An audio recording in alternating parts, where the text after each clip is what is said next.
மளிகை கடைக்கு மாதா மாதமோ அல்லது தினம் தினம் செல்லும் கணவன் மனைவிகளே, உங்களுக்கு வணிகர்கள் சார்பில் ஒரு அன்பு வேண்டுகோள்.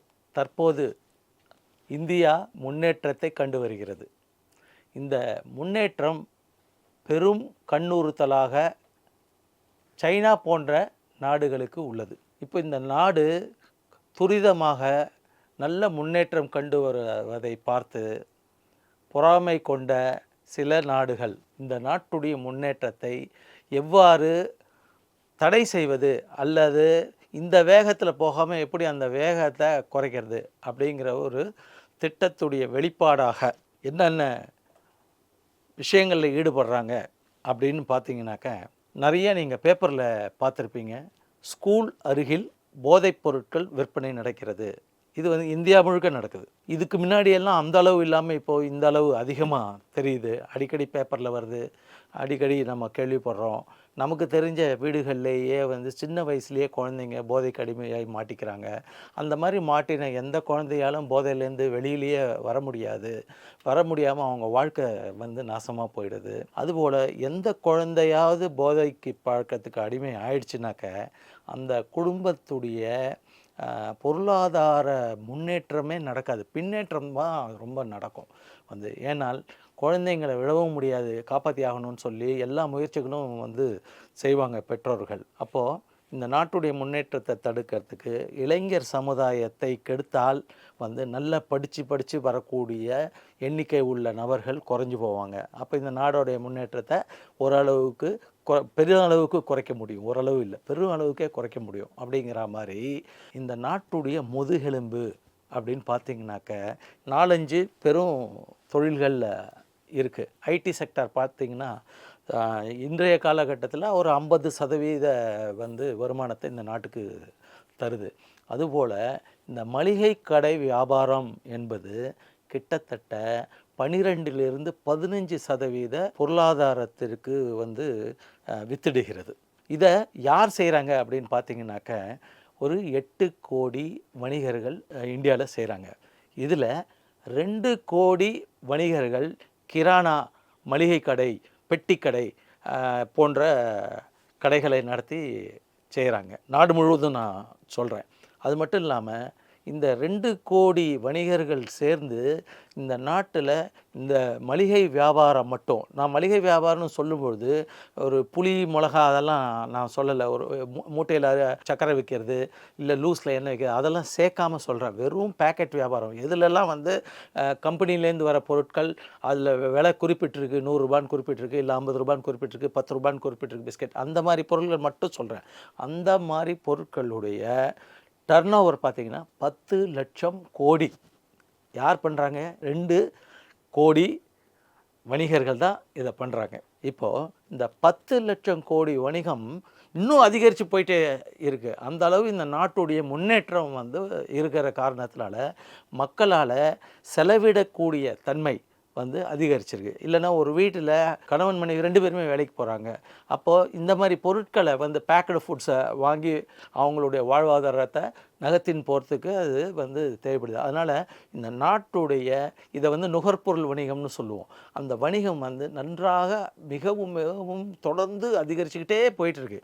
அப்போது வளர்ச்சி இல்லாத நாடுகள், வளர்ச்சி இல்லாமல் குன்றியுள்ள நாடுகள், இவங்கெல்லாம் என்ன நினைக்கிறாங்கனாக்க, இந்த நாட்டுடைய முன்னேற்றத்தை இந்த நுகர்பொருள் வணிகத்தில் தகர்த்தாக்க நம்மளால் நாம் நினைக்கிறத சாத்தியமாக்க முடியும், இந்தியாவுடைய முன்னேற்றத்தை தடுக்க முடியும் அல்லது சிதைக்க முடியும் என்று ஒரு திட்டம் தீட்டியுள்ளதாக தோன்றுகிறது.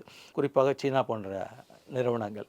அதுக்கோசரம் தான் இப்போ என்ன பண்ணியிருக்காங்க, துரித வணிகம், குவிக் காமர்ஸ், இ-காமர்ஸ் பற்றி கொஞ்சம் வருஷமாகவே உங்களுக்கு தெரியும். ஆனால் நான் சொல்கிறது துரித வணிகம், குவிக் காமர்ஸ். விளம்பரம் பார்த்துருப்பீங்க. 10 நிமிடத்தில் வீட்டில் சப்ளை கொடுத்துட்றேன் அப்படின்னு விளம்பரம் பண்ணுறாங்க. அதுவும் காட்டுவாங்க, ஒரே ஒரு கத்திரிக்காயை காட்டி, ஒரு கத்திரிக்காய் நீ ஆர்டர் கொடுத்தா கூட உங்கள் வீட்டுக்கு கொண்டு சப்ளை கொடுத்துருவேன்னு. இதெல்லாம் வருமான ரீதியாக பார்த்திங்கன்னா சாத்தியமற்ற ஒன்று, லாபகரமற்ற ஒன்று. ஆனால் இந்த கார்ப்பரேட் நிறுவனங்களான Zepto, BigBasket, Swiggy, Instamart, Zomato, Amazon, Flipkart போன்ற நிறுவனங்கள் எல்லாருமே வந்து ஒரு மிகப்பெரிய அழிவு போட்டியில் ஈடுபட்டிருக்காங்க. இந்த அழிவு போட்டியுடைய முக்கிய நோக்கம் என்ன அப்படின்னாக்க, இந்தியாவில் உள்ள அந்த 2,00,00,000 மளிகை வியாபாரத்தில் ஈடுபட்டு இருப்பவங்க விரட்டி அடிக்கப்படும், விரக்தியாக வேண்டும், தானாகவே இந்த தொழிலை கைவிட வேண்டும் என்ற ஒரு நோக்கத்தை மையப்படுத்தி தான் அவங்க இன்றைக்கி செயல்படுறாங்க. அதனால் ரூ. 100 ஒரு பிஸ்கெட்டில் போட்டிருக்குன்னாக்க, இல்லை ரூ. 100 ஒரு சோப்பில் போட்டிருக்கு அப்படின்னாக்க, அந்த சோப்பை இவங்க ரூ. 30 ரூ. 40 விளம்பரம் மூலமாக அவங்களுடைய அந்த இணையதளம் மூலமாக மிக மிக குறைந்த விலையில் வந்து சப்ளை கொடுக்குறாங்க. இன்றைக்கி ஒரு பீஸ் கேட்டாலும் சப்ளை அவங்க கொடுக்கறதுக்கு ரெடியாக இருக்காங்க. ரூ. 10 பொருளை ரூ. 3 விற்கிறான், ரூ. 4 விற்கிறான். அப்போது எந்த வாடிக்கையாளர்கள் இந்த சலுகைக்கு மயங்காமல் இருப்பார்கள்? வாய்ப்பே இல்லை. அதுபோல் குடும்பத்தில் இருக்கிற வந்து கணவன் மனைவியாக நீங்களும் இவர்களுக்கு கொடுக்குற சலுகைகளை பார்க்கும்போது நிச்சயமாக மயங்கி நாம் புத்திசாலியாக இருக்கணும்னு கண்டிப்பாக போய் வாங்க தான் தோணும். ஆனால் மிக விரைவில் இந்த நிலைமை நீடிக்க உங்கள் உடைய பர்ச்சேஸ் வந்து மளிகை கடைகளுக்கு போகாமல் வீட்டிலேயே சப்ளை ஏற்படும்போது, குறிப்பாக இந்த கார்ப்பரேட் நிறுவனங்கள் மட்டுமே வந்து முழு வணிகத்தை அபகரிக்கும் போது, உங்கள் தெருமுனையில் இருக்கிற ஒரு பெட்டி கடை, அவசரத்துக்கு ஏதாவது நீங்கள் தீப்பெட்டி வாங்கணுன்னா கூட அங்கே போகணும், அந்த கடைகளும், இல்லை பஸாருக்கு போனீங்கன்னாக்க நல்ல மளிகை கடைகளும் இதெல்லாம் வந்து இயங்க முடியாமல் இழுத்து மூடி விடுவார்கள். அந்த நிலை ஏற்படும்போது உங்களுக்கு மாற்று பாதையே இல்லை. அப்போ என்ன ஆகும்னா, இந்த துரித நிறுவனங்களை நம்பி தான் நீங்கள் உங்களுடைய அன்றாட வாழ்க்கையை நடத்த வேண்டிய கட்டாயத்திற்கு தள்ளப்படுவீர்கள்.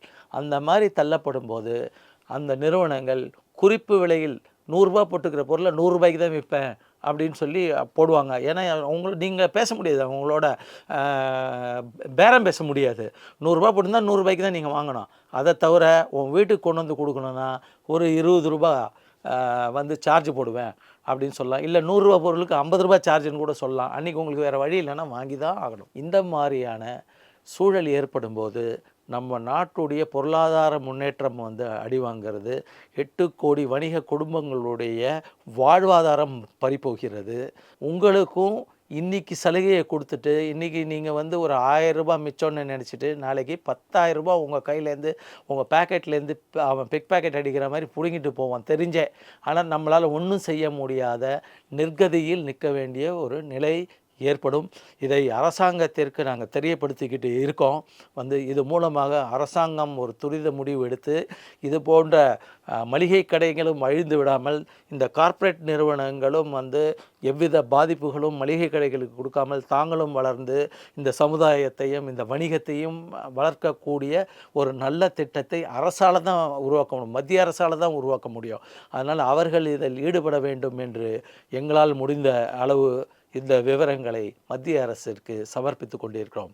அதுவரை உங்களால் முடிந்தவரை தயவு செய்து உங்கள் அருகாமையில் உள்ள மளிகை கடைகளிலும் பெட்டி கடைகளிலும் தொடர்ந்து வாங்குங்கள் என்று வேண்டுகோள் விடுக்கிறேன். நன்றி, வணக்கம்.